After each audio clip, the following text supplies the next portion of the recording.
Que tombe la pluie de l'Esprit Saint, et qu'elle daigne tomber sur nous. Ma Bible au quotidien, le verset du jour, Galates chapitre 6, le verset 10, je cite.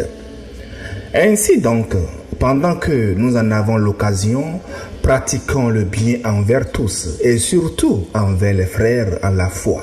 Fin de citation, glorifions le Seigneur. Elle tombe. Alléluia, bien-aimés auditeurs et auditrices de notre Seigneur Jésus-Christ. Nous sommes ici au chapitre 6 et l'apôtre Paul vient à la fin de son épître aux Galates. Et depuis 6 chapitres, Paul a combattu un danger mortel, c'est-à-dire des faux docteurs qui veulent ramener des croyants sous le joug de la loi mosaïque. Et maintenant que Paul a établi tout ça, surtout la liberté en Christ, il a terminé, je paraphrase, en disant que la liberté chrétienne n'est pas un statut à contempler, c'est une énergie que nous devons déployer au service des autres.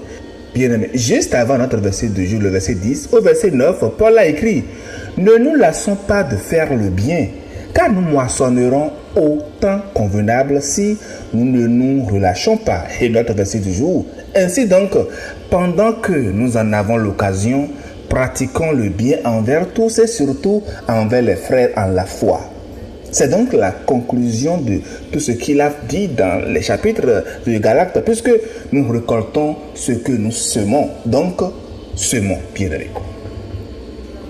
Remarquez bien, Paul dit, pendant que nous en avons l'occasion, il a une fenêtre ici. Le temps que Dieu nous donne pour agir, bien-aimés, n'est pas illimité. Il y a un temps, un moment précis, un temps favorable que le Seigneur ouvre devant nous. Et quand ce moment-là passe, il passe. C'est pourquoi Paul ne dit pas ici penser au bien ou souhaiter le bien. Il nous dit pratiquons. Pratiquer, c'est le verbe d'action, un verbe de travail. C'est-à-dire que nous devons faire le bien. Et dans la pensée de Paul ici, ce n'est pas un sentiment qu'il nous dit de manifester forcément, mais c'est un engagement que nous faisons, un engagement des mains, du cœur, du temps, de la présence que nous mettons à disposition de notre prochain. Et voici une vérité que je voudrais ancrer dans nos cœurs ce matin au travers du verset. Un des plus grands privilèges que nous ayons en tant que chrétiens, c'est de pouvoir faire une grande différence dans la vie des autres. Vous n'avez pas forcément besoin d'être pasteur, et besoin d'aller nous contenter d'être évangéliste ou missionnaire pour cela. Tout le monde, même vous qui m'écoutez, vous y compris, tout le monde a la capacité d'influencer les autres.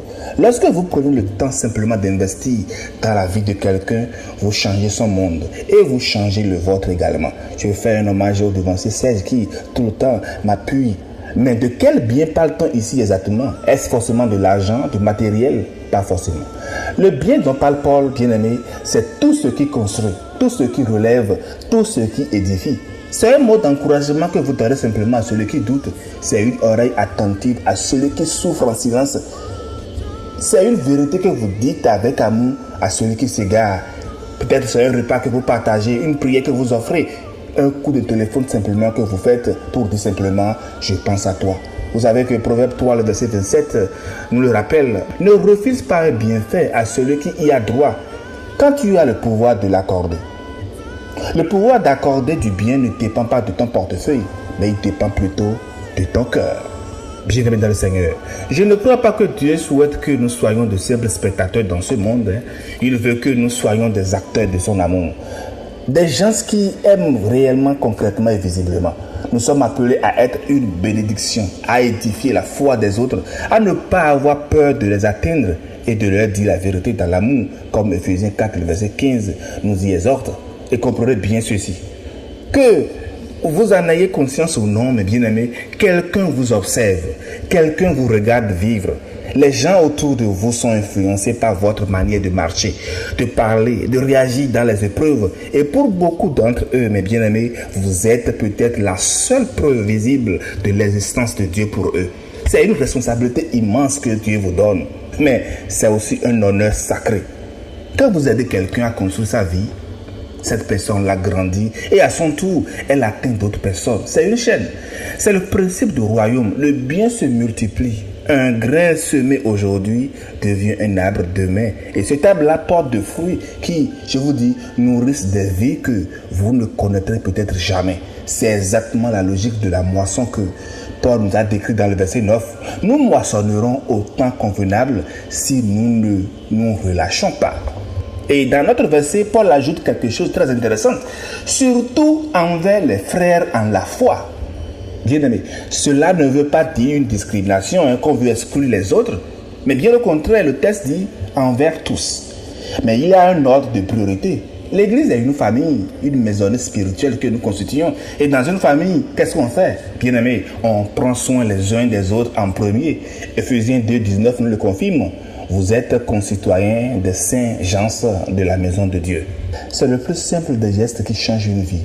Soyons les mains, les pieds et la voix de Christ là où nous sommes, aujourd'hui même et toujours. Bonne méditation et agréable semaine à toutes et à tous dans la grâce de notre Seigneur Jésus-Christ. Alléluia chérie.